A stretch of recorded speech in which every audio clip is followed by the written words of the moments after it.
Rebels with the Movement of Nigerians for Justice have stepped up desert attacks like this one earlier this year.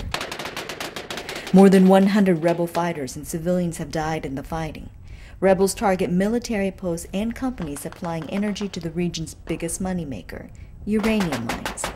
The rebels are mostly ethnic Tuareg, a desert nomad group found in the Sahara and Sahel. Rebel Armed Forces leader Amoumen Kalakwa fought in the last Tuareg uprising during the 1990s. He says the state still neglects nomads despite a decade-old peace deal. More than 30 years of mining has left us even poorer than before. We just want to say in what happens in the desert and for the state to share uranium profits with us. What they are doing is like building a water well in someone's home, but not letting people who live there drink from it. Niger's President Mamadou Tanja refuses to negotiate with the rebels, calling them drug traffickers. He says they want to keep out law enforcement and mining companies in order to transport drugs through the mostly unpatrolled desert.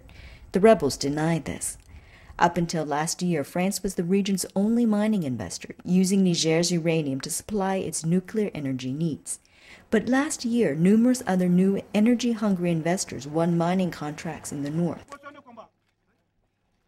Rebels have threatened to disrupt mining activities until they get a bigger share of profits. Throughout the mountains, rebel fighters train in desert warfare. Since last August, the government has placed more than half the country under a state of alert. Security forces carry out identity checks and detain people suspected of working with the rebels.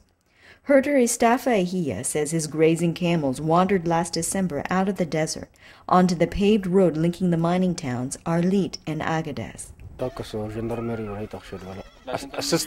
Soldiers stopped me when I crossed the road looking for my camels. They searched me, shot 3 of my camels, and accused me of planting a landmine that killed government soldiers the day before. The 70-year-old herder lives 40 kilometers from where he was arrested. He says he did not know about the mine explosion. Ahia was released after 9 days in detention. He has retreated deeper into the Air Mountains. He says that perhaps in this corner of the desert, he and his animals will be safe from the rebellion.